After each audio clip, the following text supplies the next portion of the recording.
After dividing the dough into 3 equal weight pieces, we need to pre-shape the dough. I like to pre-shape as a loose roll. Remember to pinch the ends closed so they are no longer sticky.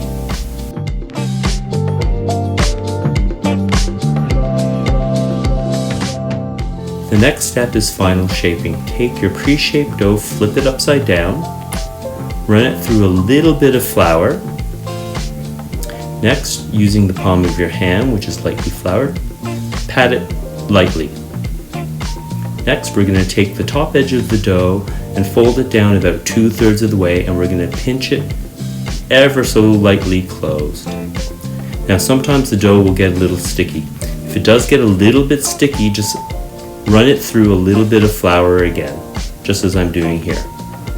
Next, we're going to pick up the dough, stretch it out, and flip it 180 degrees.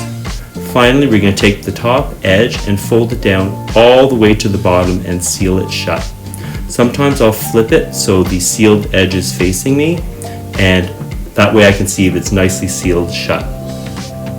Next, we're going to lengthen the dough. Instead of pressing down and stretching, we're going to create tension by pressing it along the surface of the counter. It creates tension around the circumference of the dough and lengthens it at the same time.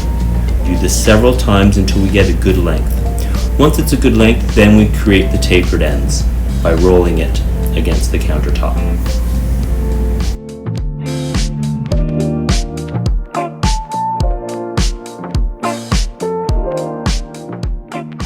In order to apply the seeds to the dough, I first transfer the dough onto a wet towel and roll it on the wet towel. The dough is then transferred onto a cookie tray filled with seeds, and I roll it in the seeds.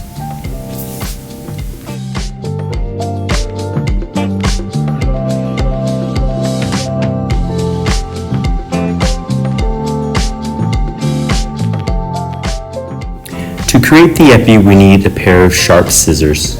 We're going to be cutting the dough less than 45 degrees from the surface of the dough, and you're going to cut down near but not through to the bottom of the dough. Each time you cut a section, you flip it to one side and alternate flipping to the other side. This gives you a really attractive pattern to the dough. This is actually quite easy to do. This is the first time I actually did it.